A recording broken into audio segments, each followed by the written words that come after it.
place is nowhere. And it's forever. Ghosts of my life.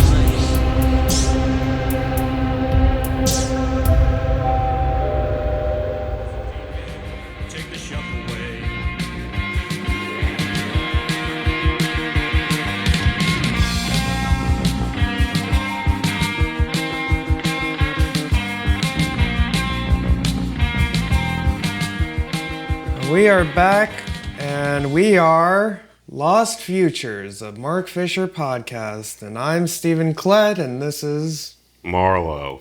And we're here with the Joy Division chapter. The Joy Division chapter, or the first section of the second chapter. Chapter 1, the second chapter. The Return of the 70s. The first chapter of the 20th century's 1970s. Well, yeah. Let's start with this chapter name, The Return of the 70s, before we get into the episode. Yeah, so this is Joy Division, but Joy Division works in this chapter as one of many different aspects of the 70s British culture that Mark Fisher wants to look at. Some might think of Joy Division as a part of the 80s. Not Mark Fisher. Yeah. It's at a special part of between 1979 and 1980. Yes. So, yeah, I mean, I guess he starts out with this because he sees Joy Division as especially transitional. Right. Each section of this will have a different thing that he looks at. This is Joy Division. The next will be... For those of you incapable of feeling joy, rejoice. We're talking Joy Division. Yeah, so let's just jump into it. The first thing is, what's it called? No longer the pleasures. Joy Division. I mean, I guess the first paragraph, really, he tries to ground this in what I would view as the running thesis of the work of hauntology and this transitional space in which could produce the band of Joy Division that no longer exists. I mean, he more or less says as much. Yeah, I think we can even read it. If Joy Division matter now more than ever, it's because they capture the depressed spirit of our times. Listen to Joy Division now, and you have the inescapable impression that the group was catatonically channeling our present, their future. Just to get to the last sentence. Yes. The conditions that allowed a group like Joy Division to exist have evaporated. Hey, that's what I said. But so has a certain gray, grim texture of everyday life in Britain, a country that seemed to have given up rationing only reluctantly. So a lot of this, really gets into the kind of duality of the 1970s as being both a time of creativity and expression, but also doweringly depressing and just on the cusp of the introduction of neoliberalism. Right, and I think he said it here or somewhere, but he says that the 70s are kind and also racist. Yes. He mentions that too. 70s occupy a unique place because it's between the utopian 60s and the austerity of the 80s. I don't know if he said that or if I just thought that up myself, but I think who knows? He does say, to go back to what we said last time, forms of social security then taken for granted have long since been destroyed, but vicious prejudices that were then freely aired have become unacceptable. So, I mean, I think that's vaguely part one of this section, and part two, he basically compares some documentaries. Yeah. Okay, so why is he talking about it now? The other running theme about this is that he's writing this in the 2000s and 2010s, and he sees that there are a lot of references in culture to the 1970s. Meta-criticism with his talk of hauntology as being this disjointed time where time isn't clear. This essay is adapted from 2005, but regularly makes references to the 2010s. Yes, he does. Or in this, he talks about 07, right. Control. He references 24-Hour Party People, which is like a movie that features Joy Division in it. Control is more of a documentary about the band.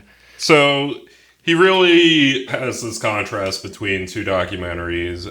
Control and Joy Division both came out in 2007. I mean, Control is basically a rock doc, Yeah. a concert documentary. I mean, it's basically fucking Scorsese and the fucking band. Yeah, you can look it up. It just basically has some of their concerts Right.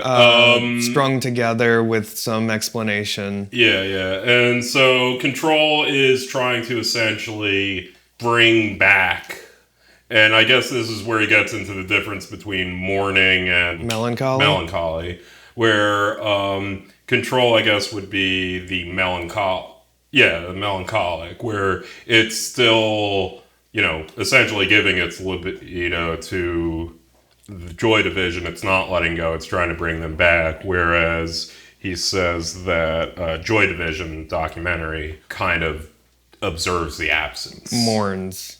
Yes. Yes, it's more of the mourning, which goes back to what we said with Tricky, and in the last, about the mourning, melancholy, the last couple episodes, he's made that distinction before. Right. So that's the second paragraph, and yeah, he ends this section with a kind of haunting thing where someone in Joy Division, the documentary, goes, "How old are you?" And then the answer is from Ian Curtis, the singer of Joy Division, who says 28, which is chilling. We all know that he died at the age of 23. Yep. So that's how he introduces the article, and then coming up we'll get to the next section. Talk a lot more about fucking Joy Division. We are gonna get into necromancy. Yeah.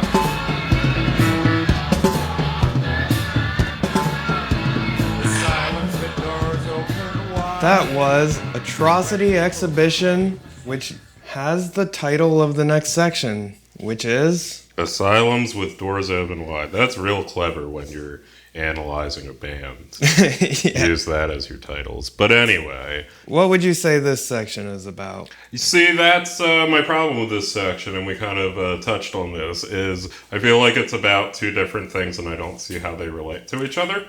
All right, let's talk about it then. The first part is about New Order, and the second part is sort of about feminism-ish. We can start with New Order. Well, who is New Order? New Order is the Foo Fighters. Wait, no. Yes. Yeah. The Foo Fighters to Joy Division's Nirvana. That is a good way of putting it. It is the band that was formed after Ian Curtis died of suicide. Right.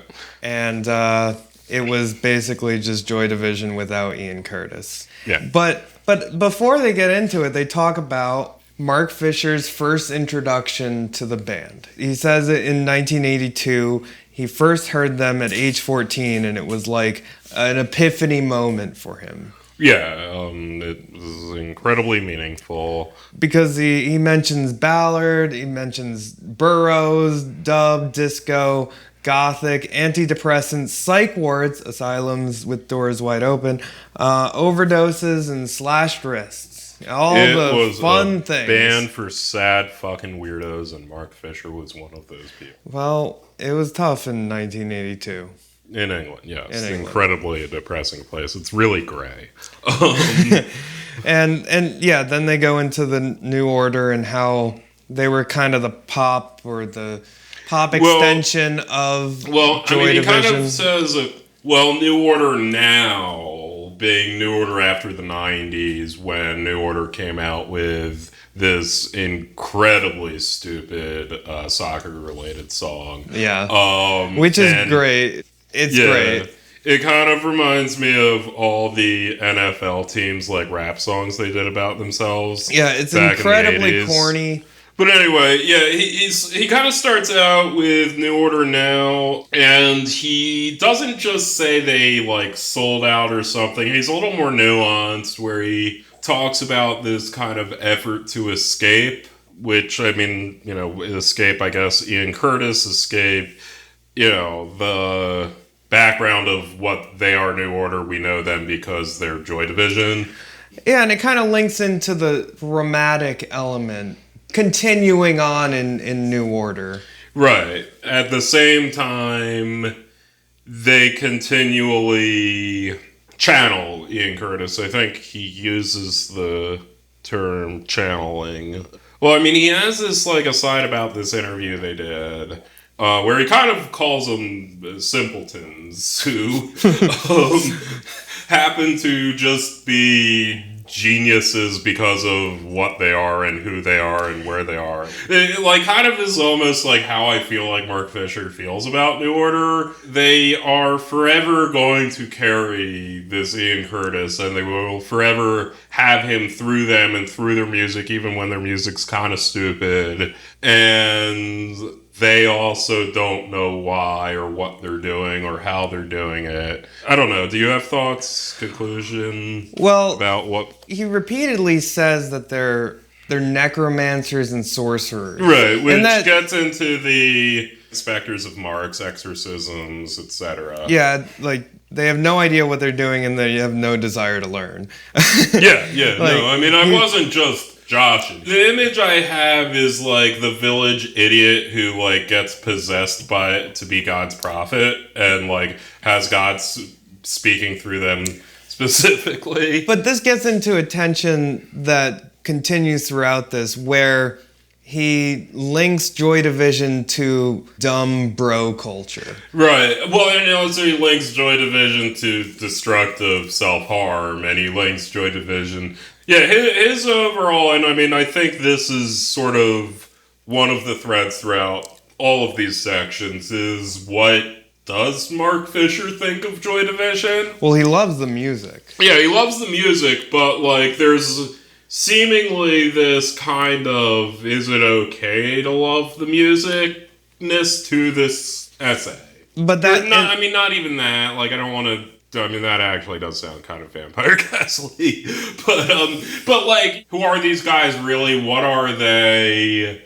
Were they good? Were they bad? Did they make the world a better place, a worse place? Like, kind of these, like, on a smaller scale, these sorts of questions, I feel like is a thread that runs through this. One other thing to add to that is, thus when he died, they said they felt like they had lost their eyes. I think that's a lyric. But I link it back to the tricky Blade Runner connection, the eyes. It seems like Mark Fisher links this, you know, when people talk about eyes, you know, they sound like my 11th grade English teacher talking about The Great Gatsby. Yes. I mean, this is very literary criticism. But he does, the hauntingness of continuing is traced through the eyes, and he said that in the Blade Runner, and Tricky referenced it in the last episode, and here he has it again. You know, they felt like they had lost their eyes. Ian Curtis was their eyes, and so now what's left after the eyes are gone is the dumb body. But again, I don't know that that's his conclusion with New Order. I feel like there's something to be said that it's this dumb body that still channels the ghost. Like I said, like the village idiot that God just chose to speak through because God can do that. And again, I mean, Ian Curtis, as we will get into, is not God to Mark Fisher. But, like, that sort of... all too human. Right, but that sort of... I don't know. I don't want to just read it as, like, well, early New Order was good and later New Order was, like, kind of poppy and whatever. Which, you know, I'm sure that's sort of how he feels, but I think he's trying to say more. Well, then he gets into the other aspect, the aspect of this that you mentioned, the second part. Right, which is... It kind of feels like I'm at a fucking Fish show where, like, the last couple of notes and then all of a sudden something else and I'm like, oh, we're playing this song now. Like, he kind of trails off on... provided you were male, of course. Right. There was an odd... This is perfect, because this is the paragraph that both transitions into the next section and kind of does conclude what I feel like is sort of its own thing. Above all, and even if only because of audience reception, they were more than a pop group, more than entertainment. That much is obvious. We know all the words as if we wrote them ourselves. We followed stray hints in the lyrics out to all sorts of darker chambers, and listening to the albums now is like putting on comfortable and familiar sets of clothes. But who is this we? Well, it might have been the last we that a whole generation of not quite men could feel a part of. There was an odd universality available in Joy Division's devotees, provided you were male, of course. And then the next paragraph repeats that line and then starts off on this thing. Yeah, and so that's when he gets into discussing Deborah Curtis, Ian Curtis's widow, who was there. They were going through like a tough time in their marriage, and she found him dead. Right, and like the tough time they were going through, and I mean, I feel like I can sort of tangentially relate to this, was living with a somewhat self-absorbed, suicidal, constantly making himself the center of everything kind of person. Well, he was having an affair. Oh, well, also that. I mean, I was just going off of... I didn't know that also. He literally was also having a... Yeah, sure. He was having a pretty public affair with a model, I think. It wasn't a model. It was Annick Honoré, which was a Belgian journalist and music promoter. Okay. And they had a kid together. Right. I was just thinking about the section where he gets into, like, her basically coming to him, like, about, like, his lyrics and his writing and, like, you know, just constantly talking about, like, wanting to fucking kill himself and just being like, yeah, like, could you tell me if you really do want to do that? Because, you know, I've sort of, like, have a life that assumes you're not gonna kill yourself. And, like, he got, like, pissed off at her and, like... Yeah, one of the things that led to his demise was feeling guilty over this and abandoning his child and stuff that... Yeah, I mean, sure. Yeah, I mean, you know, you did the thing that, whatever. All right, so Touching from a Distance is Deborah Curtis's long autobiography about her experience married to Ian Curtis. Yeah, sure. And what this gets into is the extreme maleness of Joy Division, which you were touching upon, about how it's self-consciously a boys' thing. The boys seem to derive their fun from each other, according to Deborah Curtis. Like, what fun? They seem fucking miserable, I'm sorry.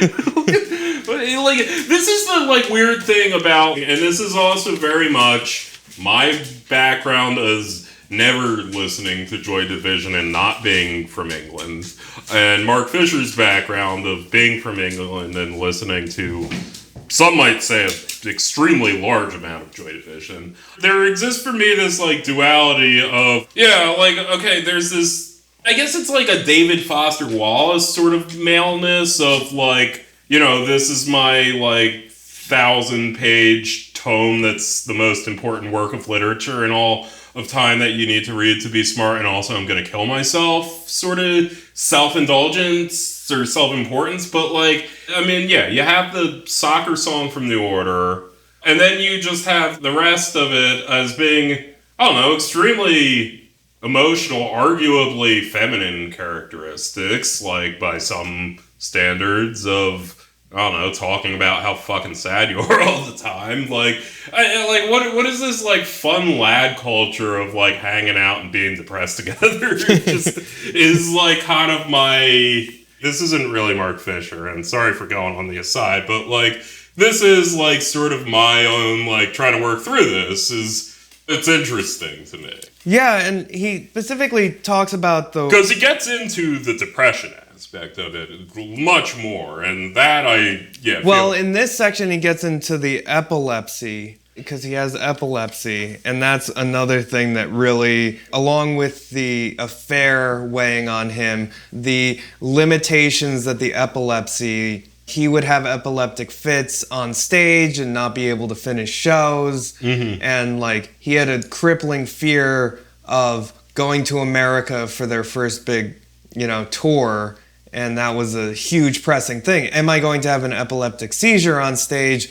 Will America understand in this first time that we're bringing Joy Division to a world stage, et cetera, et cetera? And here he links, like, She Lost Control, which is a song. Right, so this is, I kind of like this section, this little paragraph, I guess, at this point, where he kind of, in talking about this maleness of Joy Division, I think really it's not even so much like bro culture or lad culture as a progressive othering of the feminine as like even a thing. And I think this is like sort of drives that home, where he talks about this song, She Lost Control, and you linked it to Tricky, and I think that's an interesting contrast, because essentially in She Lost Control, Ian Curtis is talking about himself and his own fears, but he's assigning it to this unnamed woman in his song.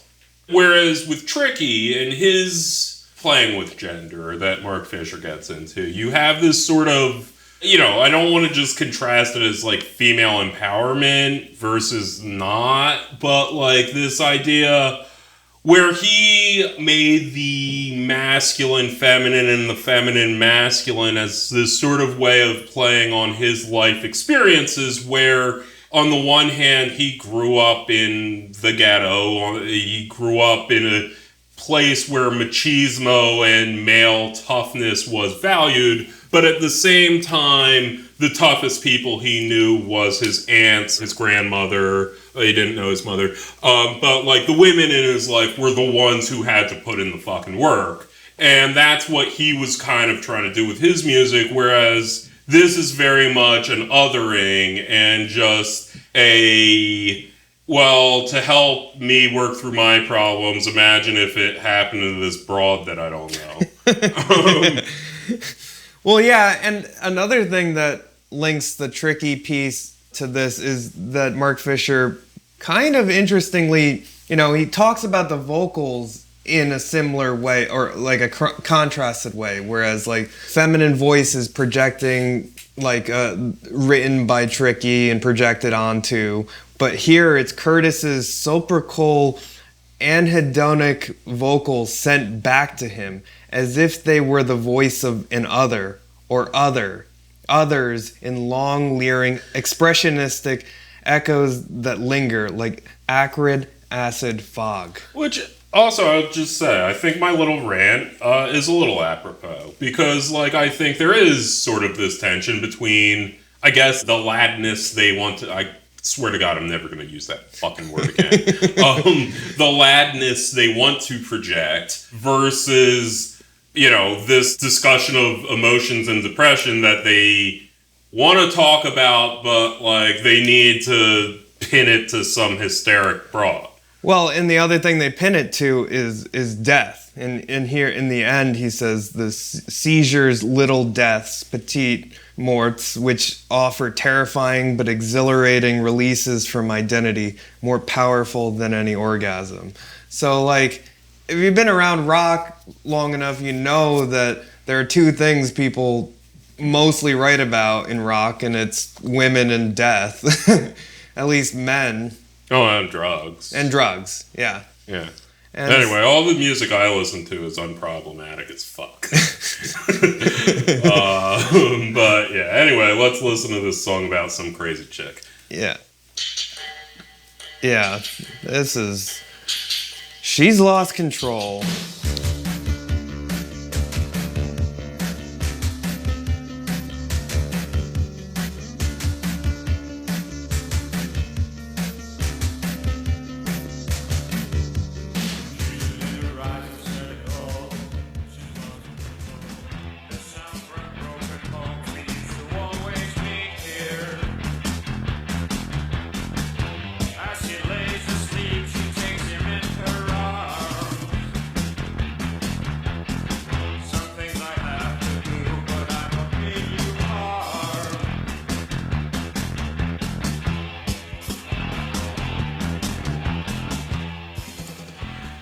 All right, we're in the next section, In This Colony.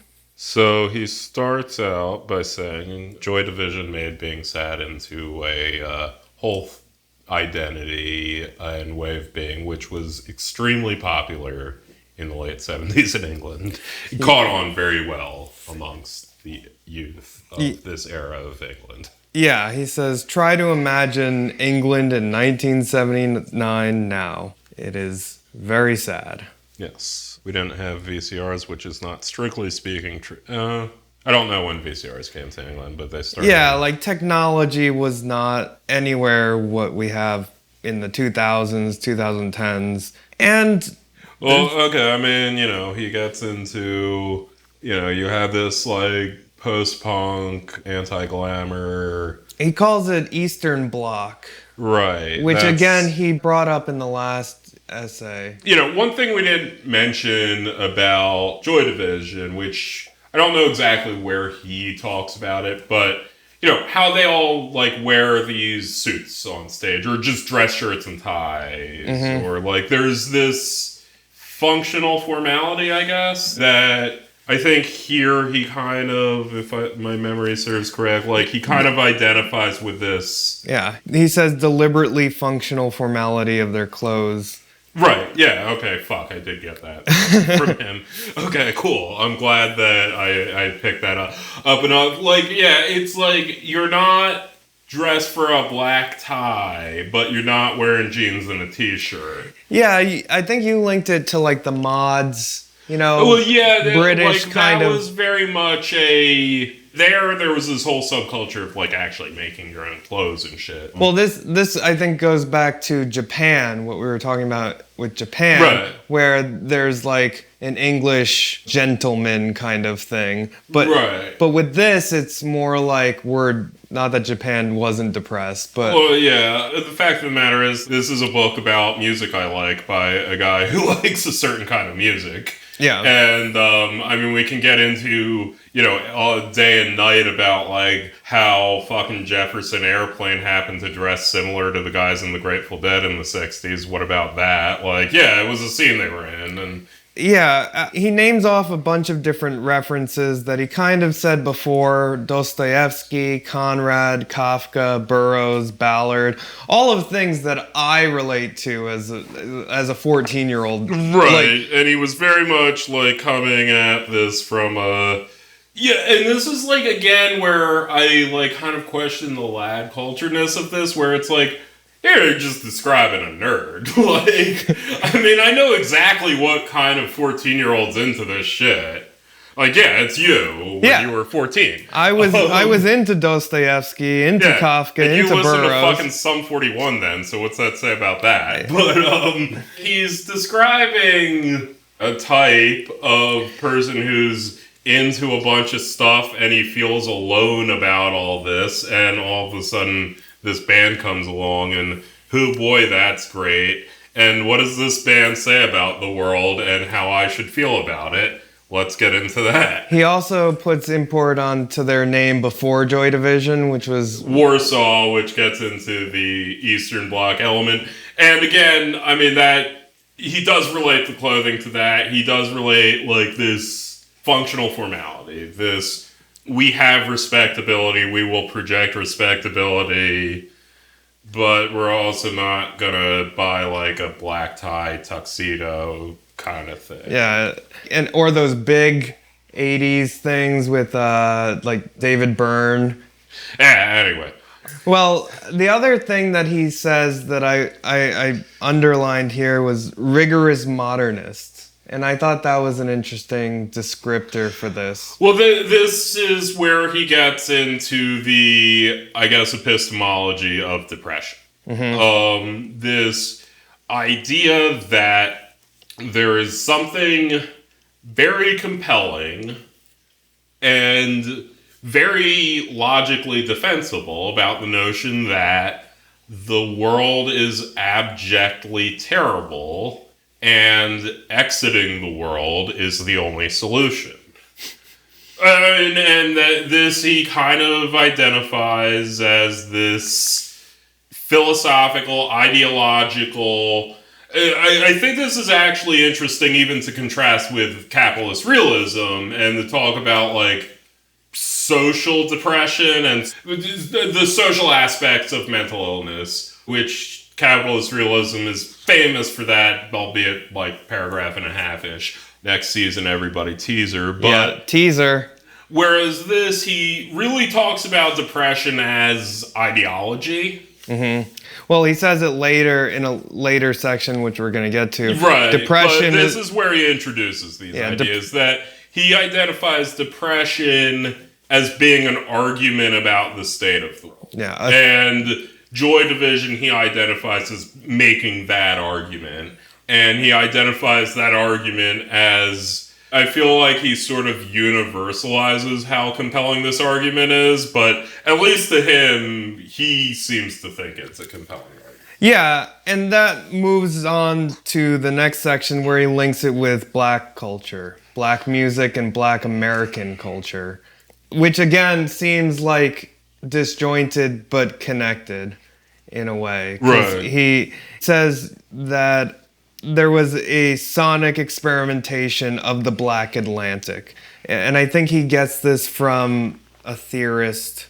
The Black Atlantic thus denotes a specifically modern cultural political formation that was induced by the experience and inheritance of the African slave trade and the plantation system in the Americas, and which transcends both the nation state and ethnicity, which is a reference to Paul Gilroy's Black Atlantic, which he referenced in an early essay. Right, yeah. So I think that's important to understand where he's coming from with this, that there is a connection between post-punk and rap that he also points out in Tricky.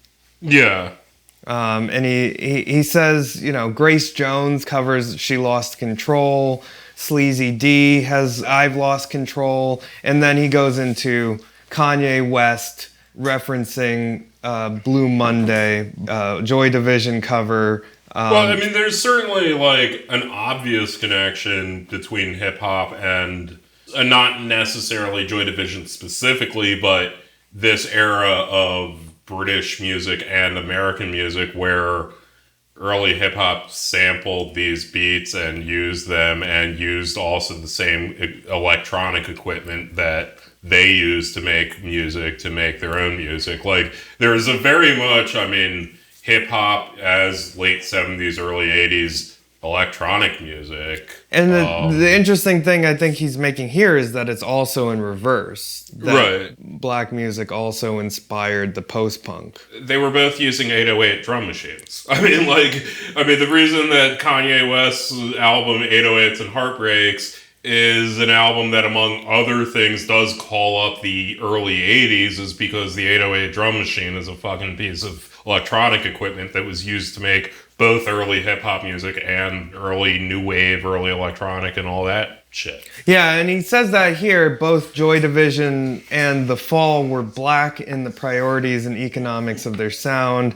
and he says black in quotations, bass heavy and rhythm driven. Sure.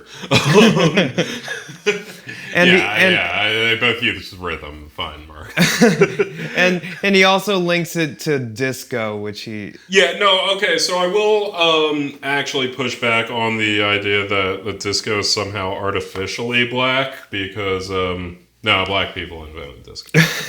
Sorry, I understand that, you think the Italians did or whatever. I don't know how that works, but black people, disco, that was black music. It always was. White people just did it. I'm just going to say. And it was hatred of blacks and gays that led to the death of disco and the 90s reaction to it. That pretty much summarizes right? That's the end of the section? Yeah, no, it's a short section. Yeah, he says then that this kind of transforms into from Warsaw, they turn into cyberpunks, is his last words. Yeah. And, they go from, this Eastern Bloc kind of music to futuristic music. Anyways, we'll be back.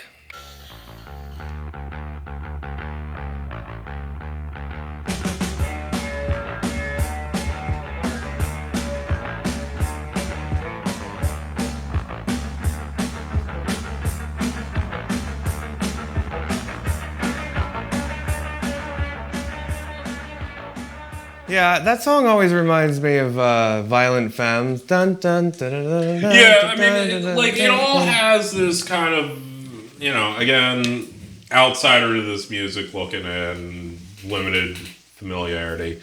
But it has this, sort of surf rocky punky, like, I've compared it to the Pixies when you were showing me them initially, and yeah, I mean, and Violent Femmes as well, like that, yeah. Yeah, and in this section, he specifically gets into the more structural elements of... Yeah, this is the Lost Futures section. This is the day the modernism died, the day the dream capitalist died. realism came about. Well, and not the day capitalism realized. That was like, you needed the Soviet Union to fall for that. But this is post-Fordism. Famously, he said 1979 is when neoliberalism took over and the welfare state fell and Fordism died for post-Fordism. Well, that's what he's talking about here. Yes. And Mrs. Thatcher and the Cold War. Thatcher, Cold War. And we didn't start the fire, you know. He links it specifically to speed come down. Right, yes. This is he compares the era that brought us Joy Division as a national amphetamine crash. Yeah. Pretty much. Which reminds me of the movie Blow. You ever see that movie? Like once. It's with Johnny Depp. Yeah, I know. It's with Johnny Depp. He's the cocaine guy. But it's a very 70s simulacrum. Like, right, yeah. It's very much in the same mold as like Las Vegas. Well, it's a different kind of story than Fear and Loathing. Fear and Loathing in Las Vegas. Unless you mean Leaving Las Vegas, in which case we're talking about a different movie entirely. No, but all three movies have this come down. Yeah, I guess all three. Well, arguably Leaving Las Vegas is about an infinite come up. But yeah, I mean, all three movies, I guess, deal with doing some might argue too many drugs. And this specifically is talking about doing too many drugs and then coming down from it. And in this case, too many drugs is the welfare state, I think. It's the production. It's the capitalist production. Right, yeah. It's capital thought it had this fucking winning formula since the end of World War II that never needed to be fucked with, and then suddenly they fucked with it, and a lot of people got rich, and everyone else invented Joy Division and started listening to Joy Division. This then gets to what you were talking about, the two meanings of depression. I think you had some notes on this. The two meanings of breakdown, the two meanings of depression. Which I think he's referencing more like... Oh, I didn't have a thing on this, but this is good. Yeah. I'm glad you attributed it to me thinking about it. Well, it gets to the kind of the Deleuzian schizophrenia as culture. Well, I mean, we're literally talking about depression. I mean, let's just say the two meanings of depression in this case are quite not philosophical. It's an economic depression or you're depressed. I mean, like, that's what we're saying. Which is what he says in Capitalist Realism, and like that. Mm-hmm. The fact is, I mean, that dude is super goddamn Derrida with those signs and signifiers about depression. Yeah, deconstructive about the way in which society having an economic depression leads to more people being depressed. Yep. I think that's a fair thing to say. Mm-hmm. And the thing about capitalism is it always takes the two and separates them. Right. And here, he's the first person for me that links the two. I'm sure it's been linked to elsewhere. Sure, then he talks about interviews with, I think, the guitarist, Sumner. Mm-hmm. Right. Throughout all of this, he is linking to quotes and interviews with members of the band. And these members of the band are essentially, for lack of anything better, they're talking about an idyllic time of growing up in the 60s in a working class family that had a home in an okay area where kids played outside together, and all of a sudden you had to move, and they ended up in these tower apartments or whatever the fuck, and they didn't realize at the time that those moments they had were a thing that they were going to lose forever, and it took them a while to even realize that this emptiness they felt was for this thing they didn't even understand was good until well after they lost it, which he generally links to, the music of Joy Division and all that. I think it's broader, the lost futures. Yeah. It's no, I mean, he's very much tying all this together, and I mean, if we want to get back to earlier, talking about ghosts, I mean, this time's a ghost. Yeah. And we are melancholic about the ghost.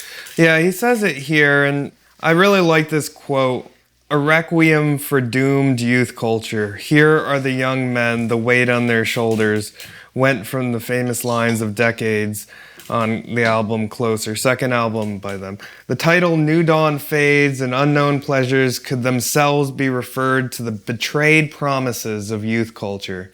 Yet what is remarkable about Joy Division is their total acquiescence in this failure.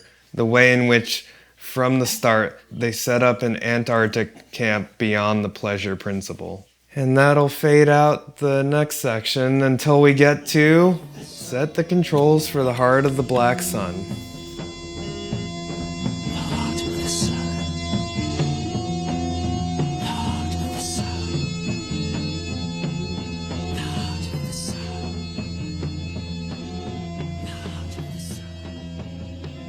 Yeah, set the controls for the Heart of the Black Sun. Yeah, okay, so this is Depression as Ideology. Yeah, it's really an amazing section. Yeah, this I feel like is like kind of the... He starts out with naming Lou Reed, Iggy Pop, Jim Morrison. Okay, so, I mean, I'll just... I've been referring to this as sad people music. Or sad music, or whatever in my like douchey little way.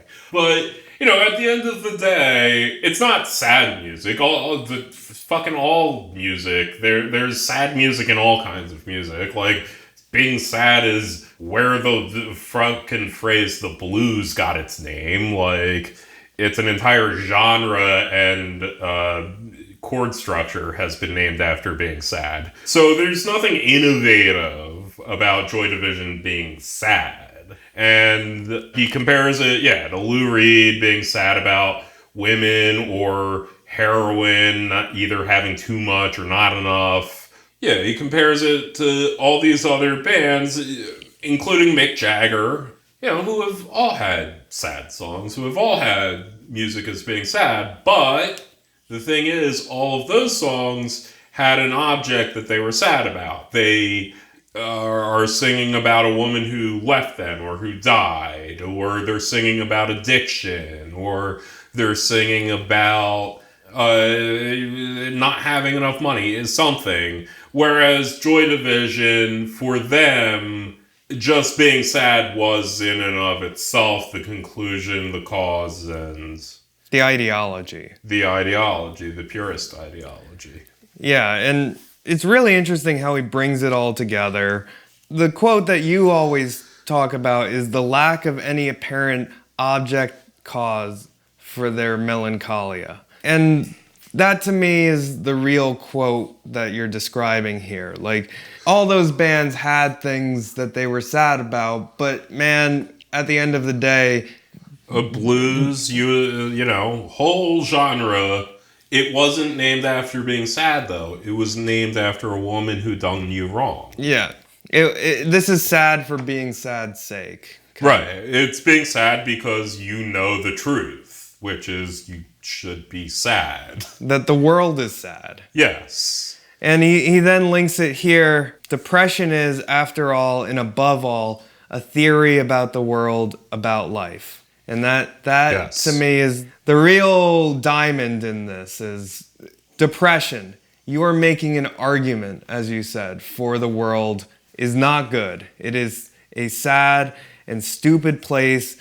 Politicians are bad. War is cruel. There's all these things that overwhelms you. And I mean, this is almost passé at this point to say, because we just kind of accept this as a thing today here in 2022. Well, I mean, it's always been accepted. I mean, there's the middle. You can have writing from the Middle Ages about like the priests are lying to you and the king's stupid. Like You always have that, but there's a certain... I mean, I don't even want to just simplify it to fatalism or defeatism. I would argue that it ultimately comes to that. But there's a certain idea in it that it's like not fixable, and even to really want to fix it is sort of missing the point.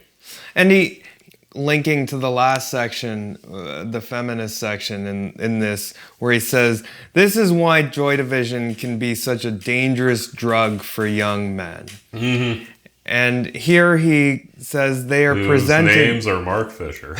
They are presented the truth, and that depression can be found in anywhere you look, basically. And that's the kind of ideology of depression. When you're sad, you look at a happy painting and you see sadness. When you listen to a song, you hear the sad parts of it and you cry about it. And here, it's like Joy Division is just quarantining off the sad parts and making that their identity. And I think that Mark Fisher identifying that because of who he is, is really important to his argument. Mm-hmm. Yeah, and ends on something about Mick Jagger. But I just want to point out, for the kids listening to this, Ruby Tuesday, not just a fun family steakhouse, also a very sad song by the Rolling Stones. But it had an object of its sadness, which was Ruby Tuesday, I guess. I don't know. It was about not being able to go to a restaurant. Well, he ends on Schopenhauer, which is a teaser for later, but because he really does link this all to essentially a lay Schopenhauer ideology. Pessimism. Right. I mean, he essentially is arguing that without ever saying the name Schopenhauer or possibly reading a single thing by Schopenhauer, Joy Division tapped into a Schopenhauerian ideology. Yeah, they embody the philosophy. They didn't necessarily read the philosophy. Right. And that ends this section. Watching them pass like clouds in the sky. Try to cry out in the heat of the moment, possessed by a fury that burns from inside. Accept like a curse and unlucky. That's sadness. Yeah, that's The Eternal, which has the quote, "Accept like a curse an unlucky deal," which is the name of the next section. So, yeah, I mean, this he kind of expands on what we've been talking about and what he talked about in the last section of this depressive theory, depression as a way of describing the truth. Yeah, and he makes two references, the veil of Maya, curtain of Maya, or veil of Maya, which is, it explores the interpretive problems, complexities, and legacies of Schopenhauer's encounter with ancient India, which that is a reference. And then Garden of Delights, which is a reference to Burroughs' The Nova Express, which is the garden of earthly delights, or shorthand for the disease Saturnalia of American affluence. Bunch of references right in the beginning if you're curious what he's discussing. But it all leads back to depression. Hey, Steve, what's Poe's The Conqueror of Worm? This is actually... He also references this, and I'm quizzing Steven if he knows this. The Conqueror Worm is an Edgar Allan Poe story. And then Ligotti, horror writer, made The Last Feast of Harlequin as a reference to the Conqueror Worm, which he also has right there. Right. Which, by the way, if you sign up for the Patreon, I'm working off of a large wiki for this, which you can access in our Patreon so that you can get all of the references for your wonderful read through. But yeah, that reference is like, I also looked up pre-mammalian, pre-multicellular, which is just primitive species. Is that Schopenhauer? I mean, he's saying a wisdom that seems pre-mammalian. Right, well, okay, so this is where he, like, getting through the references, he's taking this notion he had before of an epistemological, like, theory of how we know things. We know things because things are bad, and if they're bad, they're true and authentic,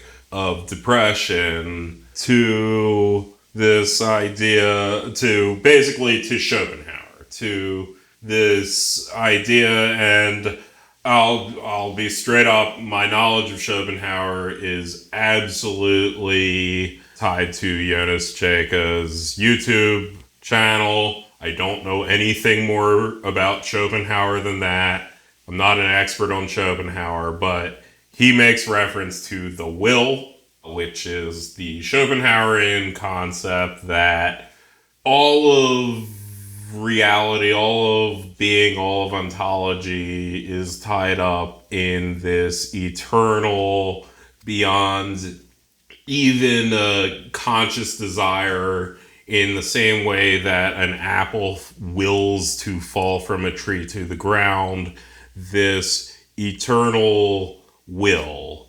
And this will constantly is seeking, and when it finds what it's seeking, it seeks more, and there's never any satiation to the will, and the solution is essentially to opt out of it and to end existence. And he kind of makes this his idea of like what Joy Division is kind of purporting to deliver, whether they say it through their lyrics or their music or their interviews or whatever. They're the most Schopenhauerian band. Right. And he's like, how are they like Schopenhauer? And here he gives them a number of examples, like being empty, feeling cheated, you lose your heart's desire. I mean, unknown pleasures, or, you know, they're all like, it's basically just the absence of feeling good, you know? And Schopenhauer is kind of tapping into, okay, there's this will, what's the opposite of that, you know? Right. General emptiness. General, like, there's nothing at the end of the tunnel. There's doomerism. And literally this is ingrained into existence that whatever you're seeking for fulfillment isn't really fulfillment, and you seeking it has no meaning. And why, as he says, why carry on with the charade? Right. Yeah. And he also mentions another one of these autobiographical moments where a student wrote a paper on Schopenhauer on when their football team, which is soccer team for the Americans, you know, how you can like link Schopenhauer to the feeling you get when your football team loses. He basically, you know, it's the old adage of like, there's no atheists in foxholes, like, when your soccer team is losing, we're all Schopenhauerians. But, you know, Mark Fisher's point about Schopenhauer in that case and why it's different is if you desire your football team to win, you already are misreading Schopenhauer. Yeah. You know, there is no point to your soccer team winning. You know, it's a kindergartner's game, really. But no, I mean, like, yeah, I mean, even desiring that, they'll win, and, you know, you'll still, like, die eventually, so fuck it. Yeah, black-pilled, really. Right, yeah, I mean... It's what the kids are calling doomerism or black-pilled. The general... Yeah, I mean, the kids who are, like, Nick Mullins' age. Yeah, the kids that are over 30 years old. Right. I'm sure the Zoomers have much cooler words for being depressed. But anyway. Yeah, no, it's, I mean, we're getting sad. You know, you can only laugh at how sad this is because we're coming down to the end. We're coming down to the end of the fatalism, what this is all driving to. Although he does make a little bit of a pit stop at Spinoza, and I'm not, maybe you can explain more of what... No, I do. Okay, straight up, audience participation. If you know anything about Spinoza, let us know. I don't know the reference he's making in Spinoza. I didn't look it up, and I'm not going to purport to talk about it. What does he literally say? Depressive ontology is dangerously seductive because, as the zombie twin of a certain philosophical wisdom, it is half true. As the depressive withdraws from the vacant confections of life world, he unwittingly finds himself in concordance with the human condition so painstakingly diagrammed by a philosopher like Spinoza. He says he sees himself as a serial consumer of empty simulations, a junkie hooked on every kind of deadening high, a meat puppet of the passions. The depressive cannot even lay claim to the comforts that a paranoiac can enjoy, since he cannot believe that the strings are being pulled by anyone. No flow, no connectivity in the depressive's nervous system.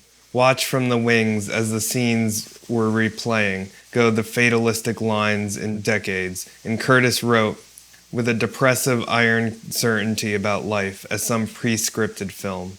I think there's, probably an element of Spinoza as like, I don't know, like a consumer, a human as like a empty vessel, always consuming and not being fulfilled or something. I don't know if you know about Spinoza and want to tell us, you could probably, if you're listening to this, you could probably reach us. So yeah, anyone who knows about Spinoza knows what he's talking about, all ears. Yeah, and I just had a thought that, the way he's talking about Joy Division throughout a lot of this is similar to the way that people talk about Mark Fisher when they talk about philosophy as the depressive... Yeah, there is always a general lumping in Mark Fisher as a doomer or whatever. Yeah. Which I never personally felt, and, I would never say that because he happened to succumb to suicide. But yeah, I mean that's definitely a way people talk about him. I don't agree with that. Personally, but it just strikes me that the way that's interesting. Yeah, absolutely. The way he's talking about Joy Division is the way some people talk about Mark Fisher, and that's interesting. That he's almost. And I mean, this is we talked about it earlier. This space he's occupying, where he certainly likes Joy Division, but I would say there's a very critical bite to this writing, like about them right now. Not like, oh, you're bad if you listen to them, or they're not good, or whatever, but there's a certain, he is asking these questions. Yeah, and that gets into the next section, which we're not really going to stop for.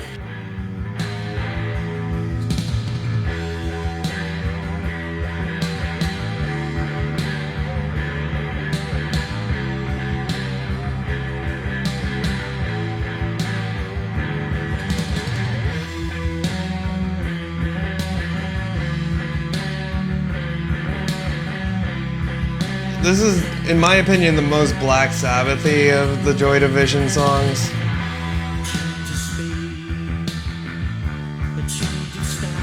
Tony Iommi shit.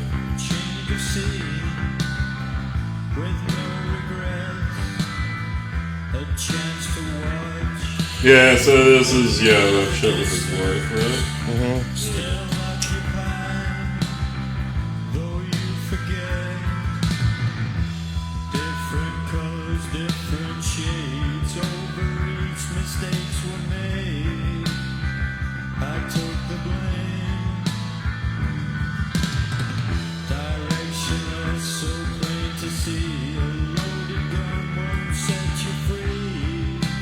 Gun won't set you free.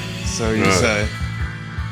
Yeah, that's like that fucking Kurt Cobain line. Yeah.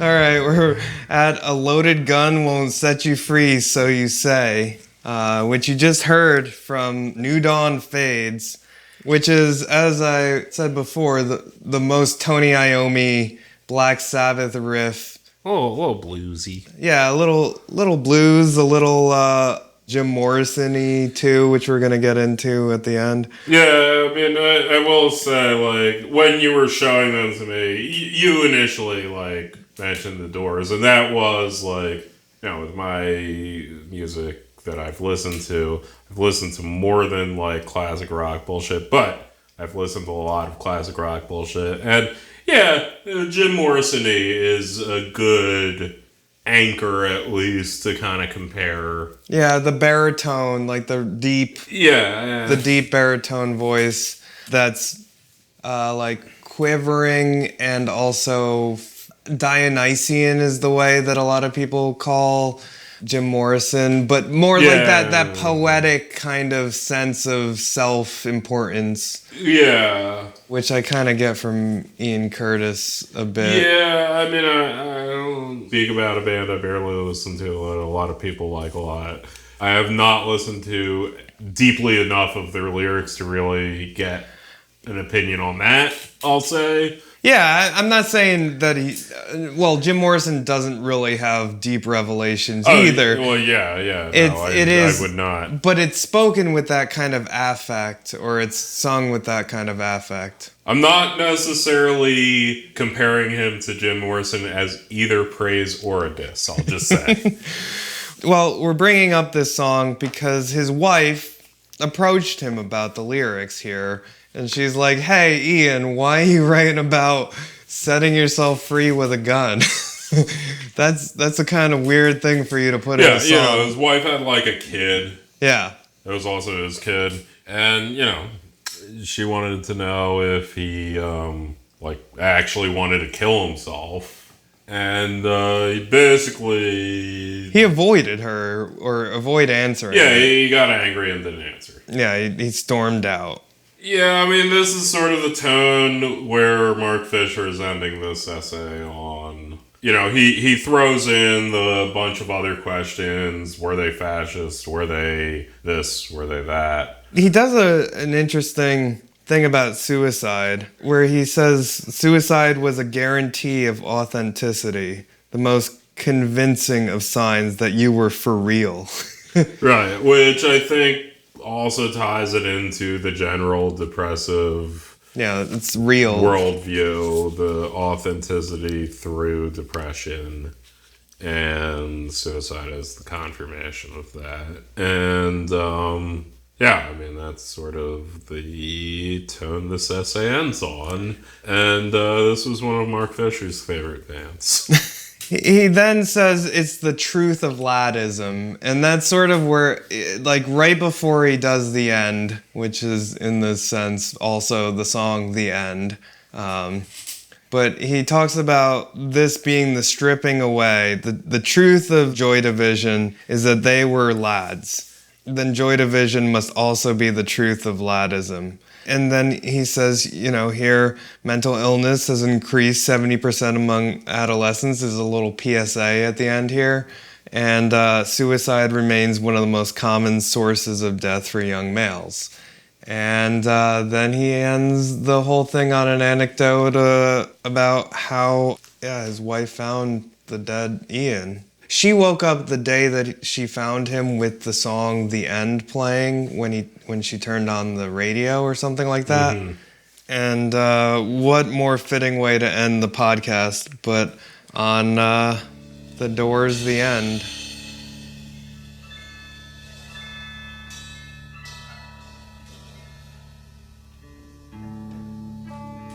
And that is our Joy Division. Check us out. We are Lost Futures, a Mark Fisher podcast. This was a long one, folks. We hope you stay to the end. Enjoy The Doors.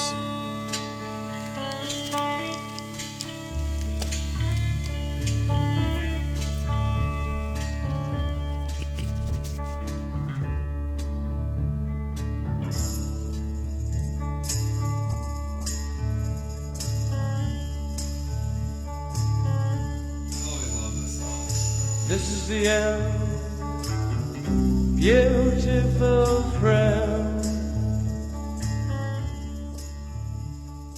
This is the end.